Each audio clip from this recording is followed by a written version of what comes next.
hoje eu quero compartilhar com vocês aqui um vídeo do Rodrigo Silva que ele fala sobre o Jesus judeu desconhecido por muitos evangélicos.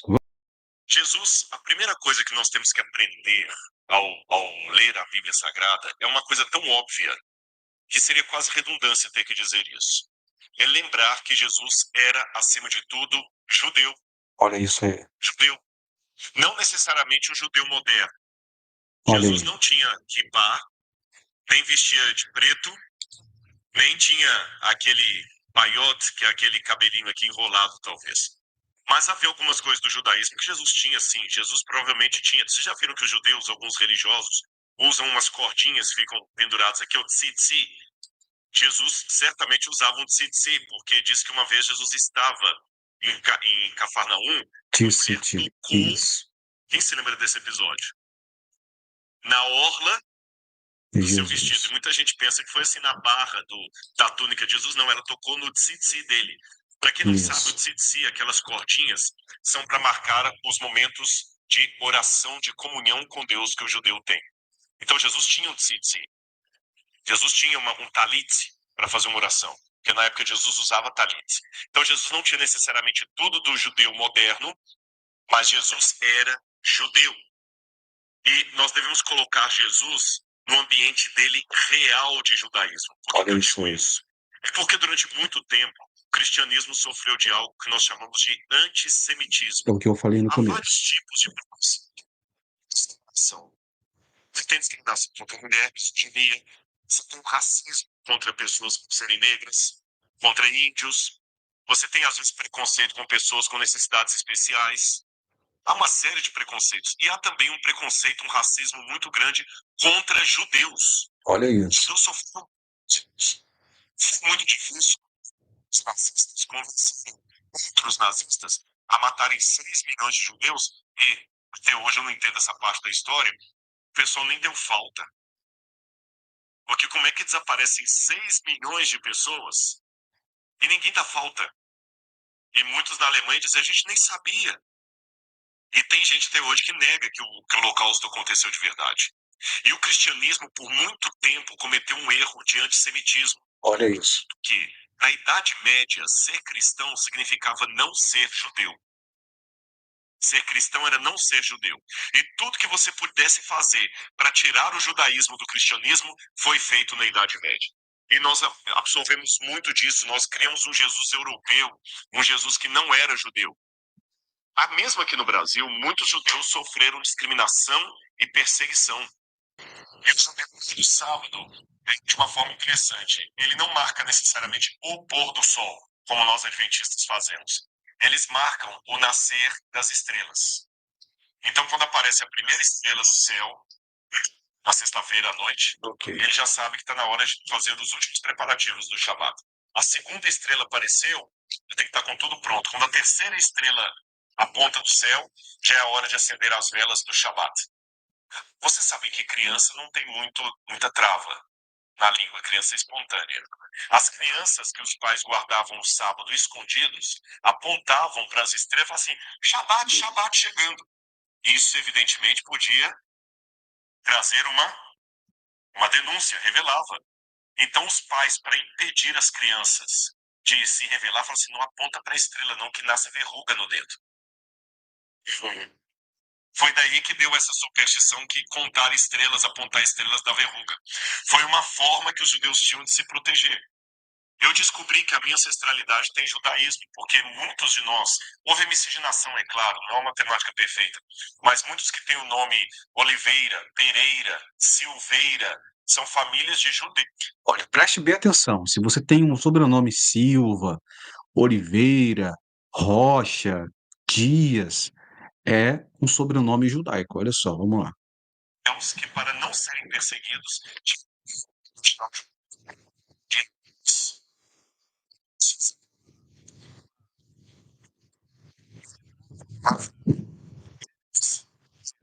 Olha isso.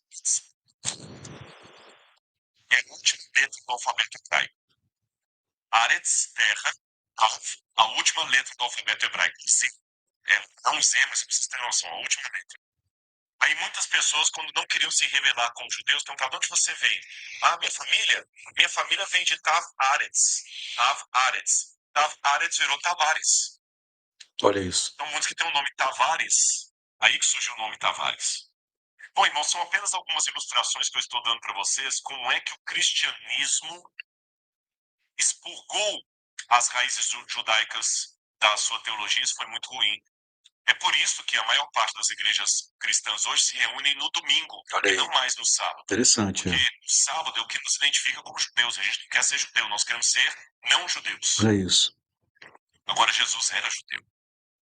Eu quero chamar a atenção da cultura judaica para vocês entenderem o que isso significa. Agora, eu não estou aqui fazendo uma apologia ao judaísmo, tanto é que quando eu coloco essa questão de redescobrir as raízes de Jesus para entender melhor o Jesus histórico, não significa agora uma apologia ao judaísmo, porque tem um outro risco agora também de muitas pessoas acharem que para nos tornarmos cristãos genuínos temos que nos converter ao judaísmo. Isso aí, verdade. Vocês entendem, né?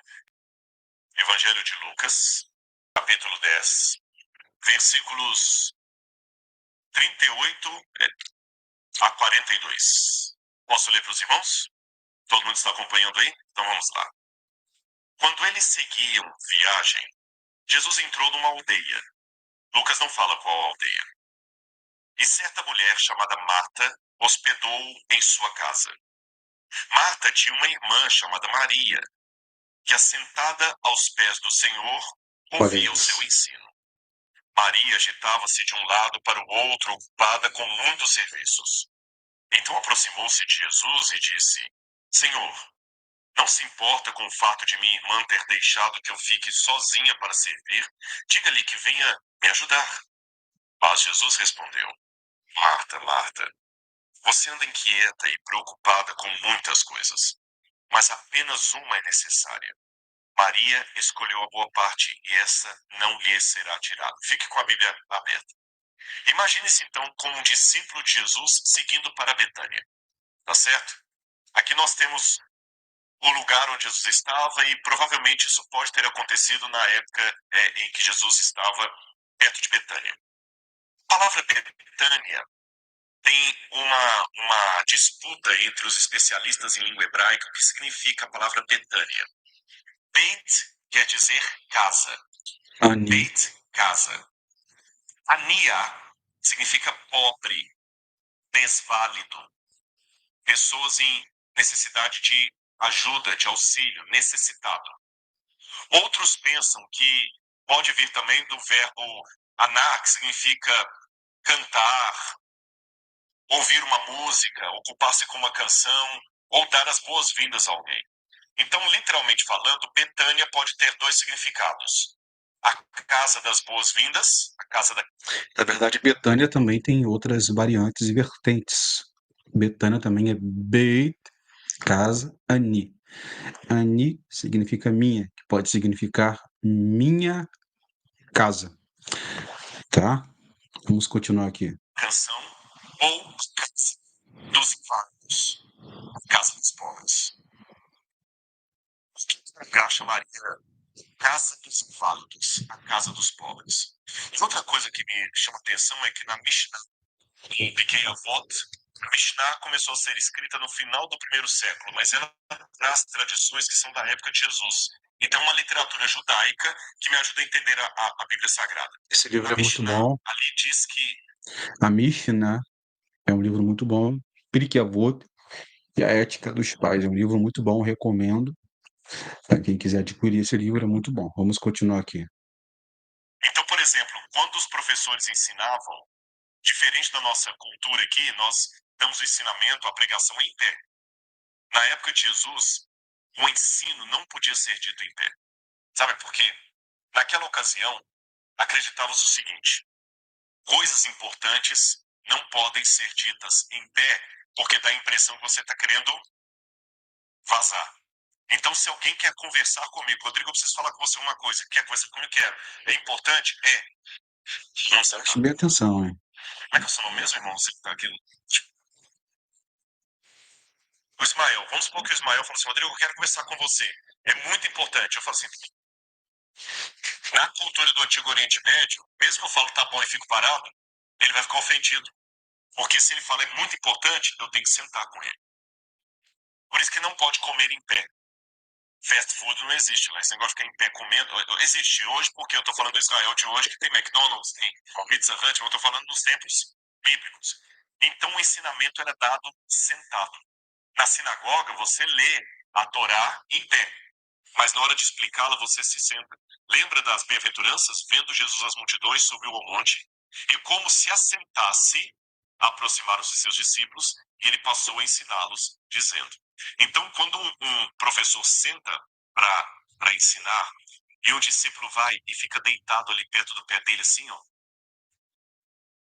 significa que aquele aluno é o mais aplicado, é o que está com mais sede de conhecimento, e o mestre tem prazer especial naquele aluno, porque deixa sentar ali.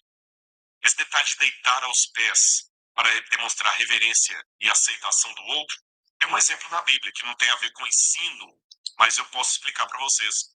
O que Noemi ensinou Ruth a fazer com Boaz? Deitar aos pés dele. Olha E aí. muita gente pensa que era uma forma de seduzir o Boaz em termos sexuais. Não. Ser submissa e ver se ele aceitaria. Interessante essa cultura diferente. Já que eu contei isso para vocês, que a pessoa se assentava aos pés para poder aprender, nós temos um exemplo de Paulo, que Paulo é descrito como aquele que aprendia aos pés de Gamaliel. Paulo aprendia, na época era Saulo, né? Aos pés de Gamaliel. Agora, olha que interessante. Ó, Quando a Bíblia fala que Jesus estava na casa de Maria, olha como se refere a Marta. Perdão, estava na casa de Marta, olha como se refere a Maria. Verso 39, Marta tinha uma irmã chamada Maria, que assentada aos pés do Senhor, ouviu o seu ensino. Assentada aos pés do Senhor. Então, Maria era uma aluna de Jesus. Isso me chama atenção porque normalmente um rabi como Jesus. aluna ou talmidá. Talmidá quer dizer discípula também. Mas é curioso que mesmo na época de Jesus havia divergências de opinião. Por exemplo, o rabino Eleazar, que também é do primeiro século, da época de Jesus, ele escreveu o seguinte: se um homem dá à sua filha conhecimento da lei, é como se a ensinasse libertinagem. Uma outra tradução possível seria o seguinte: se um homem ensina a Torá para sua filha, ele está ensinando a se tornar uma prostituta. Olha o preconceito. Alguns diziam, é melhor queimar a Torá do que vê-la sendo ensinada a uma mulher. Mas havia outro rabi, o Rabino Atzai, que expressou uma opinião diferente. O homem deve dar à sua filha o conhecimento da lei. Em uma das leis rabínicas da Mishnah diz, ele pode ensinar as escrituras a seus filhos e filhas. Então era um assunto assim, dividido, mas Jesus tomou o partido da inclusão e tinha Maria ali aprendendo com ele. Agora, eu tenho uma descoberta arqueológica interessante que eu quero mostrar para os irmãos. Essa descoberta aconteceu em 1988, foi lá na Itália, em Nápoles. Encontraram os restos de uma lápide. E nessa lápide, eu tenho que descer só aqui porque eu estou de lado ali, você tem o nome do chefe da sinagoga, Pedoneus Gramateus. Essa palavra Gramateus significa o doutor da lei. Pedoneus Gramateus. E vocês estão notando que tem no meio ali. Inclusive, pós a morte e a ressurreição de Jesus, surgiu a primeira discípula na Bíblia que chamamos de Tabita, que é no aramaico, Dorcas, que é no grego, e Tavita, ou Tavita, que é no hebraico. Foram as discípulas, né, de Jesus. Quando eu falo sentar-se junto com Maria, eu quero dizer uma coisa especialmente para as mulheres que estão aqui nesta manhã. Quando eu fiz a comparação, hoje eu tenho na sala de aula alunos e alunas, não compare o aprendizado de Maria ao que você teve hoje na faculdade por uma razão. Embora a misoginia ainda exista no Brasil de maneira muito forte, como o racismo, e o pior tipo de racismo é o do Brasil, eu vou falar com vocês por quê. Porque aqui nós não temos negros sentando de um lado e brancos do outro. Eu nunca fui impedido de entrar num lugar por ser negro, nunca vi um cinema que tem entrada de negros e de brancos, como houve nos Estados Unidos nos anos 60, ou como eu vi na África do Sul, que tinha um banco na Praça do Negro e do Branco. No Brasil não tem isso. O negro e o branco podem usar o mesmo metrô. Por um lado, isso é bom, mas por outro lado, isso é perigoso, porque oculta o racismo parece que não existe. Vocês entenderam? Parece que não existe. E por parecer que não existe, quem está na pele do segregado sente. Mas a coisa é tão sutil, irmãos, que você sente, mas não pode nem falar que houve uma cena de segregação, porque dificilmente quem está junto vai perceber. Vamos falar assim, você está com um complexo de inferioridade. É muito assim nas entrelinhas, sabe? Muitas entrelinhas. Então eu estou consciente que os problemas de segregação, eu falei do negro, da mulher, mas podia dar outros aqui, dos judeus, existem de maneira muito forte. Mas no passado,